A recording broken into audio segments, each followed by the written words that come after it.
అరకు అల్లూరి సీతారామరాజు జిల్లా అరకు ఆంధ్రప్రదేశ్ కాంగ్రెస్ పార్టీ రాష్ట్ర అధ్యక్షులు వైఎస్ షర్మిలారెడ్డి ఏపీ న్యాయ యాత్రలో భాగంగా అరకులోయ పట్టణం చేరుకున్నారు.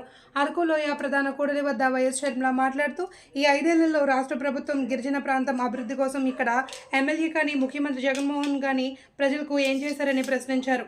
పక్క రాష్ట్రాలు వేగంగా దూసుకుపోతుంటే మన రాష్ట్రం మాత్రం 20 సంవత్సరాలు వెనక్కిపోలేందన్నారు. అధికారంలోకి జగన్ వచ్చాక మోహన్ రెడ్డి కేంద్రం మెడలు వంచి ప్రత్యేక హోదా తెస్తానని చెప్పిన ప్రభుత్వం ఏం చేసింది అని ప్రశ్నించారు. ప్రతి ఒక్కరూ ఆలోచించి ఓటు వేయాలన్నారు. కాంగ్రెస్ పార్టీ తరపున అరకు నియోజకవర్గం అసెంబ్లీ అభ్యర్థిగా శెట్టి గంగాధర స్వామిని ప్రకటించారు. ఎంపీ అభ్యర్థిగా సిపిఎం పార్టీ నుండి అప్పల నర్సయ్యను ప్రకటించడం జరిగింది. రాజశేఖర రెడ్డి గారు 2009లో ముఖ్యమంత్రి అయ్యారు. మీరు ఓట్లు వేస్తే గెలిచాక ముఖ్యమంత్రి అయ్యాక కూడా 2 నెలలకే మళ్ళీ నేను ప్రజల దగ్గరికి వెళ్ళాలి అని, ప్రజలకు ఏం అవసరాలు ఉన్నాయో కనుక్కోవాలి అని, ప్రజల అవసరాలు తీర్చాలి అని బయలుదేరి రచ్చబండకని వెళ్ళి కదా చచ్చిపోయాడు రాజశేఖర రెడ్డి గారు. ఏం అవసరం ఉంది? ఒక ముఖ్యమంత్రిగా గెలిచిన తర్వాత 2 నెలలకే బయలుదేరి వెళ్లాల్సిన అవసరం ఒక ముఖ్యమంత్రికి ఉందా? అయినా రాజశేఖర రెడ్డి గారు ప్రజా మనిషి కాబట్టి ప్రజా దర్బారు ప్రతిరోజు వేల కొద్ది మనుషులను కలిశాడు. అలాంటిది జగన్మోహన్ రెడ్డి గారు ఆయన కొడుకై ఉండి ఒక్కసారైనా 5 సంవత్సరాలలో ఇక్కడికి వచ్చాడా? ఒక్కసారైనా మీకు ఏం అవసరాలు ఉన్నాయని కనుక్కున్నారా? ప్రజలకు కాదు కదా, ఆఖరికి ఎమ్మెల్యేలకు మినిస్టర్లకు కూడా అపాయింట్మెంట్ ఇవ్వలేదు జగన్మోహన్ రెడ్డి గారు. మరి వీళ్ళ రాజశేఖర రెడ్డి గారి ఆశయాలను నిలబెట్టేది? వీళ్ళు కాదు రాజశేఖర రెడ్డి గారి ఆశయాలను నిలబెట్టేది. రాజశేఖర రెడ్డి గారు మాట ఇచ్చాడంటే మాట తప్పనివాడు. అలాంటిది జగన్మోహన్ రెడ్డి గారు ఇలాగే మైకు పట్టుకొని 5 సంవత్సరాల క్రితం పూర్తి మద్యపాన నిషేధం చేస్తాను అన్నాడా? అయిందా అన్నా? మద్యపాన నిషేధం కాలేదు కదా. ఈరోజు సర్కారే మద్యం అమ్ముతుంది.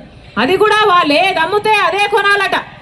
భూమట, స్పెషల్ స్టేటస్ అట, డిఎస్సి అట, క్యాపిటల్ అట, వాళ్ళు అమ్మిందే కొనాలట. ప్రపంచంలో ఎక్కడా లేవి.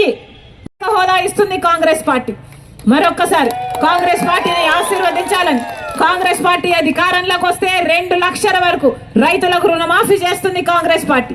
కాంగ్రెస్ పార్టీ అధికారంలోకి వచ్చినాక ప్రతి పేద కుటుంబం ఇల్లు గడుపుకోవడానికే ప్రతి నెల 8,333 రూపాయలు, అంటే సంవత్సరానికి 1,00,000 రూపాయలు, అంటే 5 సంవత్సరాలకు 5 లక్షల రూపాయలు ఇస్తుంది ప్రతి పేద కుటుంబానికి కాంగ్రెస్ పార్టీ.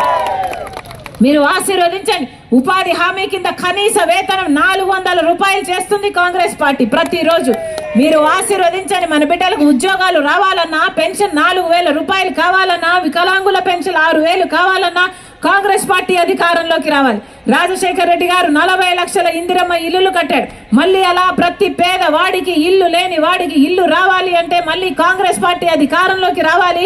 కాంగ్రెస్ పార్టీ అధికారంలోకి వచ్చినాక 5 లక్షలు పెట్టి పక్కా ఇల్లు కట్టిస్తుంది ఇల్లు లేని ప్రతి పేద కుటుంబానికి కాంగ్రెస్ పార్టీ. మీరు ఆశీర్వదించండి. బాగు కోసం, మంచి కోసం ఆలోచన చేయండి. రాజశేఖర రెడ్డి బిడ్డగా నేను మాటిస్తున్నా, మీరు ఆశీర్వదించండి. కాంగ్రెస్ పార్టీ అధికారంలోకి వచ్చినాక 10 సంవత్సరాల ప్రత్యేక హోదాయే కాదు, రాజశేఖర రెడ్డి గారి సంక్షేమ పాలన ప్రతి ఇంటికి తీసుకొస్తుంది రాజశేఖర రెడ్డి బిడ్డ. 5 సంవత్సరాలు అయింది మీరు ఓట్లేసి, ఇప్పుడు మళ్ళీ ఎన్నికలు వచ్చాయి. ఈ 5 సంవత్సరాలు మీ ఎంపీ కానీ, మీ ఎమ్మెల్యే కానీ మీకోసం ఏం చేశారో ఒక్కసారి ఆలోచన చేయండి. ఎవరన్నా మీ ఎంపీ